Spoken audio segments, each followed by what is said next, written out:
This video's for you, chaps magoo. Myrkul, Lord of Bones versus Heliod, Fynn and Lonis. That is not a great hand except for the Sylvan Library, so yeah, I've played loads of games with this deck and 37 lands doesn't seem to be enough. We always draw into 2, but that could be the card shuffler during this play session. Sounds like a silly excuse, but that is definitely something on Magic Online that, you know, you have multiple bad hands during multiple games during a play session, then restart the client and it seems to fix something weirdly. So drawing into Grim Haruspex during our first turn, we'll grab a Trial. No turn 1 plays from anyone, so we will cast the first spell in a Sylvan Library. Have to shock ourselves, unfortunately, already down to 37. Drew into Midnight Reaper there, by the way, speaking of losing life. The first commander is Lonis, Cryptozoologist. 2 commanders on the trot, that is Fynn, the Fangbearer this time. And then Ashes of the Abhorrent from the white player. Alright, so there's a Topiary Stomper there. We don't have double green, unfortunately, a Plains and a Mana Vault. So I think we're just getting down a Grim Haruspex this turn then. Yeah, we'll take 8 to this. An Alchemist's Refuge for the Simic player, followed by an Alchemy Manufactor. So of course that triggers the commander and immediately makes a Clue token, a Food token and a Treasure. Fynn going over to give 2 poison counters to Heliod. Not sure how well their life gain is going to help them there. Then another Death Toucher comes into play, a 3 mana 2/2. Ghostly Prison comes into play, that'll make it more difficult for the green player. Although they could still attack in with 2 creatures next turn if they drop a land. Okay, still not getting into enough green mana. Don't have a shuffle effect either, annoyingly. Well, do we need to take 8 again? I think I'm going to have to do it. So I'll go for the Mana Vault here, just for the sake of not having to discard anything. And we'll play out the Midnight Reaper as well. Cracked a Clue token for the card draw, and now the Simic player drops a Pyre of Heroes. Fade into Iniquity. That exiles the Ghostly Prison, so they can definitely swing in here now. They'll be on 6 poison counters. So they're either going to need to remove the commander or wipe the board or have some kind of blocker in the way, because yeah, they're at risk of losing next turn. Dropping a land tax isn't going to do much for them. And then tapping out into a Solitary Confinement, that's more like it. So this is like a strange mono-white Enchantress deck. I dare say it's more of a Pillow Fort deck with cards like Ghostly Prison. Okay, hitting a pocket of lands finally, including a sack outlet. Guardian Augmenter is good. Yeah, I think we're best putting 2 things on top now. Let's go for these 2, and we'll play out the Phyrexian Tower this turn. And we'll get down our Myrkul. We do not quite have less than half our starting life total, so maybe should have taken 4 damage from the Sylvan Library there. Not going to have an indestructible Myrkul, we'll just hope that no one wipes the board. So I'm going to continue to hold back here. It's good that we're up against a Death Touch player because we can kind of use their attacks as a sack outlet if they decide to swing in our direction. Oof, Consecrated Sphinx into play for the Simic player. They're at 5 cards already. Adventure awaits from the green player. Look at the top 5 cards, reveal a creature from among them, put it into hand. They reveal to us a Hornet Nest and just decide to play that out straight away, so that's going to make them more difficult to swing into now. Deciding not to swing in at all this time. And yeah, I was going to say, the problem with Solitary Confinement is that you have to discard a card to it every turn, but yeah, if you've got land tax, then it doesn't necessarily matter. Until you run out of basics, that is. They're going to need another means of card draw as well if they want to keep the Solitary Confinement in play, because you skip your draw step. So, like we said, they did discard a Plains to that. Searched up 3 of them, played 1, discarded 1, so they've got 1 left in hand. And now Heliod, God of the Sun, that gives them time against the Death Touch player. Unless they lose this thing, of course. Not going to untap the Mana Vault here, so it will put us on half of our life total exactly, giving this thing indestructible. Now we're going to draw the Simic player a hell of a lot of cards with the Consecrated Sphinx, because Sylvan Library does count as drawing cards. You don't look at the top 3, you do draw them. Alright, and into City of Brass. Still got the Shockland and the Guardian Augmenter on top, of course. So City of Brass can go on top, and the Guardian can as well. And we'll draw into that when we sacrifice the Grim Haruspex, I think we'll sacrifice. So first thing we'll do is sacrifice Grim Haruspex. There's no point swinging in, there's nowhere to swing in. That will lose us a life and draw us a card to the Nightmare Reaper. And obviously the Haruspex comes back in as an enchantment. Ashes of the Abhorrent will gain Heliod a life here. And let's shock in the Overgrown Tomb, because I want the double green so that we can finally get into some more green mana for the Topiary Stomper. And then we'll play out the Bastion Protector as well. I don't think we're going to gain a bunch of life, but we can buff our commander at least. And with that, we'll just pass the turn here. Trinket Mage for Lonis, so can search for an artifact with mana value 1 or less. They have 13 cards in hand at the moment, by the way, thanks to the Consecrated Sphinx. Trinket Mage searches up a Sol Ring, so playing the Sol Ring straight away. They do have some treasures thanks to the Academy Rector, or Academy Manufactor even. Noteworthy that there is a Centaur Garden in play. And Consecrated Sphinx is swinging in at us, so they're going to try and finish us off sometime soon. And then swapping that out for a ninjutsu creature, so it's less damage at least, but you may draw a card if you do discard a card, unless the Moon Circuit Hacker came into play this turn, so they actually don't have to discard here. They stay at 13 cards in hand, and made another treasure token there. Then hard casting a Kashi Tribe Elite, so that's just a means of giving their commander Shroud really, as far as I can tell. Then following that up with Ambush Viper, a 2-1 with Flash and Death Touch. And following that up with a Neoform, they've sacrificed the Trinket Mage, so can get down a 5-drop here, I think it is. No, a 4-drop with that. Grab themselves a Patagia Viper. So, is this some kind of strange Snake Tribal deck? That does need to get sacrificed because blue mana wasn't spent to cast it. It wasn't cast at all.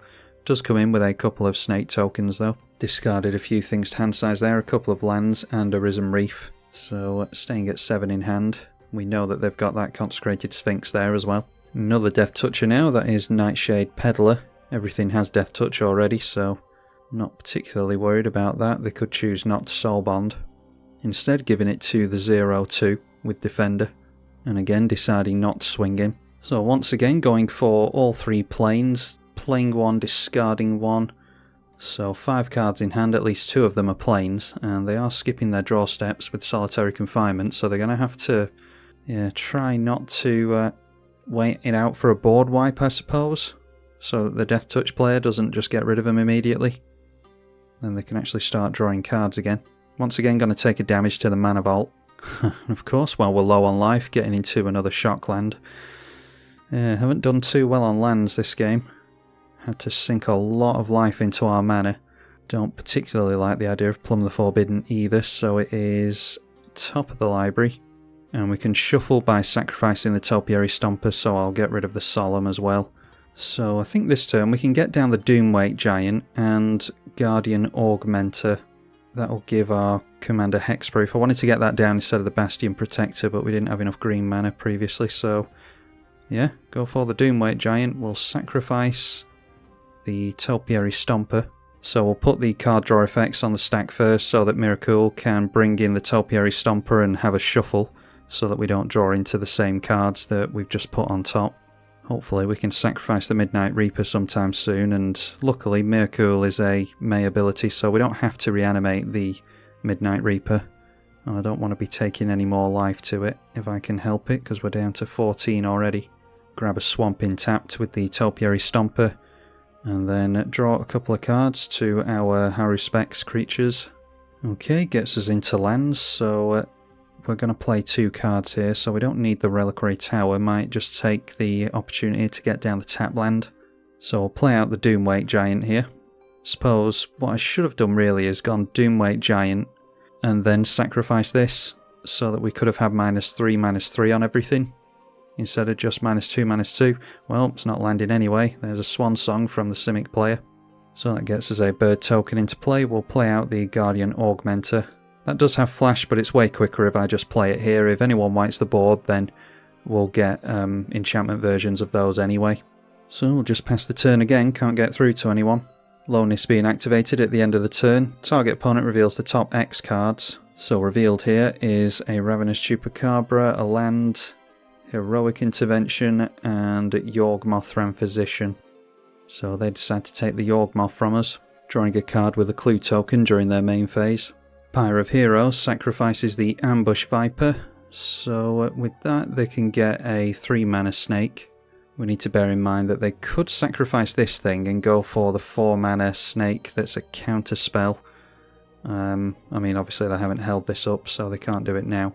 But grabbing themselves a Prowling Serpapard, so creature spells can't be countered. Creature spells you control, that is. Foundation Breaker after that, and that has been evoked.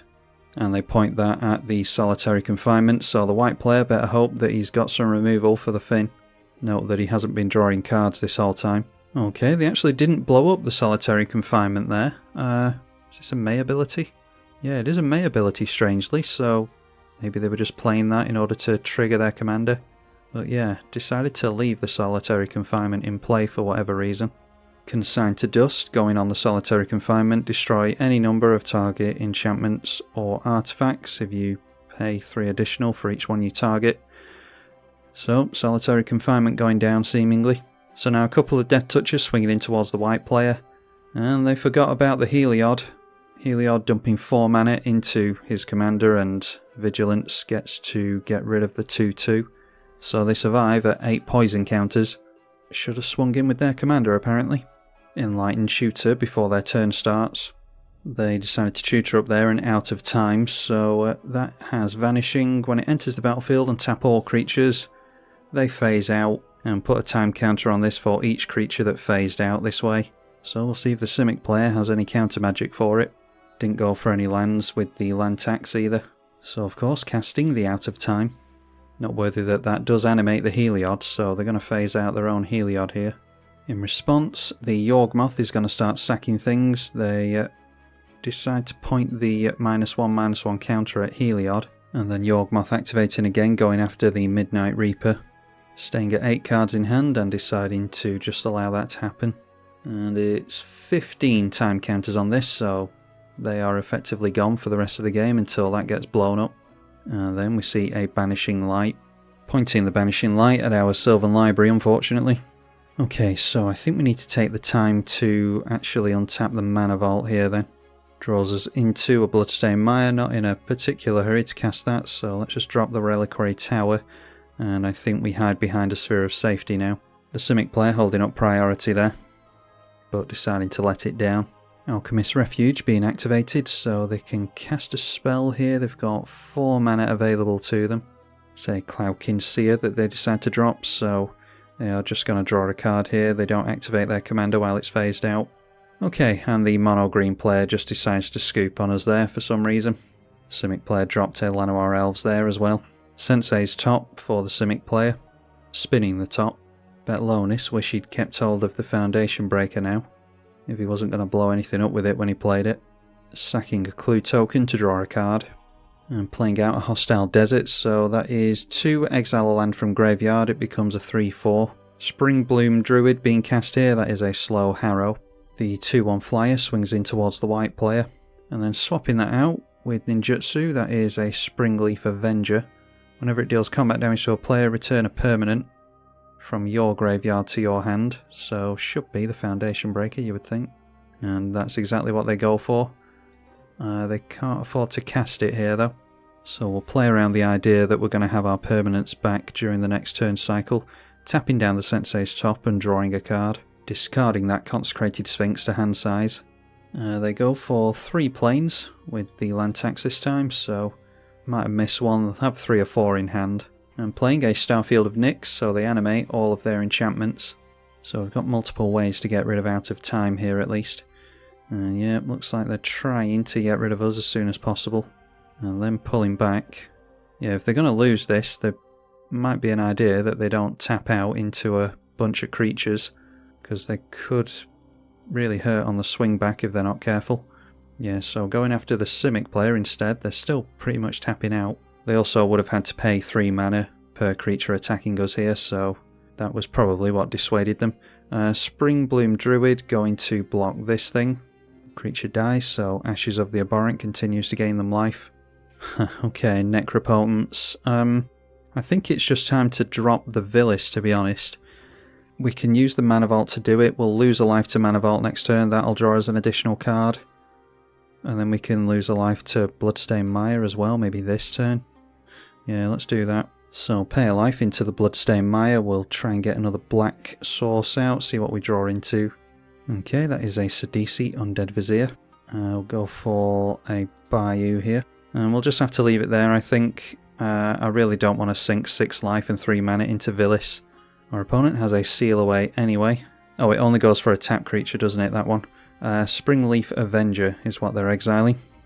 Yeah, I don't know if I got my sentence out there. I don't want to sink 3 mana and 6 life into Vilis, but might have to if our opponent doesn't blow this up. Cloudkin Seer being cast again by the Simic player, so they'll draw a card. Now evoking the Foundation Breaker, no prizes for guessing what the target is. So with the Out of Time getting blown up, all of our stuff phases back in. Noteworthy, our opponent could sacrifice with the Yawgmoth in response to the evoke here, but instead just deciding to let it go. Shisato Whispering Hunter. At the beginning of your upkeep, sack a snake, and it deals combat damage to a player. That player skips the next untap step. Sacrificing their Prowling Serpapard to the Pyre of Heroes will get them a 4-drop. And with that, they go for another legendary. Snakes you control get +1/+0. And everyone's at a stalemate here apparently, deciding to hold back with the creatures. 3 mana left available to Lonis. And unfortunately, Starfield of Nyx can just grab the Out of Time back here. Alright, instead going for the Solitary Confinement. Then they hold back as well. So I think, yeah, maybe should have held up, in hindsight, should have held up the Phyrexian Tower. We could have sacrificed something and turned it into an enchantment here. We'll decide to lose a life to the Mana Vault so that we can draw with the Vilis. Draw into a land and a Greater Oromancy. Drop the Urborg here, so that we are not going to struggle on black mana. Let's play out Sidisi Undead Vizier first of all, see if we can bait some counter magic from the Simic player. They are holding up priority. Deciding to let that through. So I'm going to exploit the Midnight Reaper while we've got the chance. We'll lose 1 last point of life, but I'm not going to reanimate it. And with that, I'll go for a Devoted Druid, because we can gain infinite mana with that. We draw 2 cards to Midnight Reaper and 1 to the Grim Haruspex. That is Nature's Law, a land, and a Wreck Sage. So we'll get the Devoted Druid going here. That can sacrifice itself in a way because you can just dump minus counters on it. That comes into play, so minus counter onto it. And again, that kills it. We draw a card to the Grim Haruspex without losing any life. Our opponent continues to gain life over there. And then it comes back in as an enchantment. We can tap it down for green mana because it loses Summoning Sickness. Obviously enchantments don't get Summoning Sickness, and they also don't care about having a bunch of minus counters dumped on them, so we've got infinite green mana there. Draw ourselves into a Guardian Project. So we'll play the Guardian Project first of all. Got 36 cards left in the library, so I'm sure there's plenty we can go for yet. We'll play out the Greater Oromancy as well to give all of our enchantment Shroud. And we'll go for Nature's Law. Grab a Savannah with the Nature's Law. Then play ourselves a Beast Whisperer. And Guardian Project will draw us a card when that enters. Gets us into another land. Still don't have a proper sack outlet in all this. So we'll drop ourselves the Reclamation Sage. Have to go for the Starfield of Nyx, unfortunately. And we'll leave them with the Solitary Confinement. Draw a card to Beast Whisperer and to the Guardian Project. Drew into Austere Command and a second Harvest. So, suppose we could go after artifacts and small creatures there. After that, going to go for the Cinderhaze Wretch. Another very similar infinite, but this one will have each of our opponents discard all the cards in their hand. Getting to another very slow sack outlet in High Market. Yeah, just getting flooded now. Struggled with mana in the early game and now can't stop drawing into it. Okay, that had the Simic player scoop because they know what's about to happen. Oh, and I actually accidentally tapped this thing down, so we'll just sacrifice something here. Let's sack the Reclamation Sage. Draw a card to the Grim Haruspex. You'll never guess we get into another land. Say yes to Myrkul. It brings in an enchantment copy of Reclamation Sage. We'll blow up the Solitary Confinement. Pretty sure they've just got a grip full of lands in hand at the moment. But we'll put minus counters on the Cinderhaze so that it kills itself off. And once again, draw a card from the Grim Haruspex. Myrkul, going to make a copy of it. And get into a land again. How many lands in a row is that? Our opponent tapping out in response here. And making a Cleric token. They'll be able to make a couple of those. So now this is an enchantment, and again doesn't care about the number of minus counters on it. It has Shroud and does not have Summoning Sickness. So point that at our opponent, we'll get them to discard their hand here. And yeah, it was just a grip full of planes that they had, so we followed that accurately. And against my better judgment, I'm going to sink 2 life into the Vilis. We'll get rid of a Cleric token here. Try and actually draw into something relevant. Seaborn Muse isn't bad, neither is Sanctum Weaver. Can't believe we can't manage to get into any sack outlets though. So play out the Sanctum Weaver, draws us a card into yet another land, and a Citizen Champion. And playing the Citizen Champion gets us a Command Tower and a Demonic Tutor. So we'll play the Demonic Tutor here, make sure we can protect our board. Just go for the Teferi's Protection. That allows us into Seedborn Muse. And finally get into a sack outlet in Carrion Feeder. So let's go through to combat here. Might as well just swing in with everything. Potential to lose a creature, but it doesn't really matter. So they chump with a Cleric token on our commander, and then deciding to block the Bastion Protector with the Heliod, so that will go down. Grim Haruspex triggering once again thanks to the Bastion Protector, and we've got double protection now in Heroic Intervention. An enchantment entered, so that triggers the Citizen Champion. Gets a plus counter and we draw into Birds of Paradise. So play the Birds of Paradise to draw a couple of cards. We'll get out the Carrion Feeder now as well. And also have drawn into the Grim Guardian. Draw into Ravenous Chupacabra. Play Tendershoot Dryad. Get out the Grim Guardian as well. Our opponent loses a life to the Grim Guardian straight away. And now we want to use the Carrion Feeder to first sacrifice, where is it, the Grim Guardian. We'll get a real enchantment version of that. We want it to be a token as well, because I'm going to get another copy of it with Second Harvest. Down to 35 cards, so we need to be careful here. I'm actually going to sacrifice the Citizen Champion and not have it come in as an enchantment, because I don't want to draw too many cards. I'm going to sacrifice pretty much all the relevant stuff here. A Sanctum Weaver is the first thing, and every time one of these enchantments comes into play, we will ping our opponent with the Grim Guardian. So with that, I think we're okay to go for the Second Harvest, because all I really care about is getting double the Sanctum Weavers, double the Tendershoot Dryads, and double the Grim Guardians at this point. Massive props to my opponent for playing this out, by the way. So casting the Second Harvest, we'll get a bunch of enchantments come into play, and that triggers the Grim Guardian a whole lot as well. Topiary Stomper and Reclamation Sage as well. Rex Sage can go on to the Ashes of the Abhorrent, I think. Knock our opponent down to 20.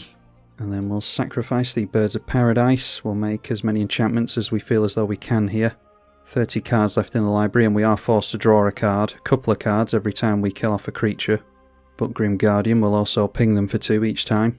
So we'd actually need to kill off 9 creatures here. 9 non-token creatures. 1, 2, 3, 4, 5, 6. Yeah, we actually can't do it, so yeah, if we played creatures, we probably could. Yeah, screw it, we can win this turn, so let's do it. Play the Archon of Sun's Grace. Play Recruiter of the Guard. And I'm actually going to leave a creature in the library, assuming that there's actually one to fetch out, because we're dangerously close to decking ourselves here. 24 cards left. Play ourselves an Avacyn as well. Sack the Archon, which is draw 2, ping our opponent for 2. Same with Recruiter of the Guard. Yeah, the client's really bugging out here. There's way too many permanents for it to keep track of, I think. Get out this Mana Crypt so that we can easier play the Solemn Simulacrum. Not bothering to Rampant Growth with the Solemn. Sacrifice Seedborn Muse. Sacrifice a DC. And then we've managed to draw into the Foundation Breaker here as well, so I will play that and get the Sylvan Library back into play. Play Viscera Seer. Alright, so I think I've actually goofed up pretty badly here. We win anyway, I think, but yeah, we've got 4 cards left in the library and 4 cards left, or 4 life left on our opponent. I think I've played too many creatures into my cantrip effects here. Yeah, so I'll just pass the turn. We've got Teferi's Protection held up. All we really have to do is just swing in next turn. Massive thank you to my opponent for playing that out, because that was a real solitaire match. Noteworthy that because we've got 2 enchantment Tendershoot Dryads, we got a couple of free 5/5 Saprolings at the beginning of every upkeep. Our opponent filled up their hand with planes again, and we'll see what they can do here.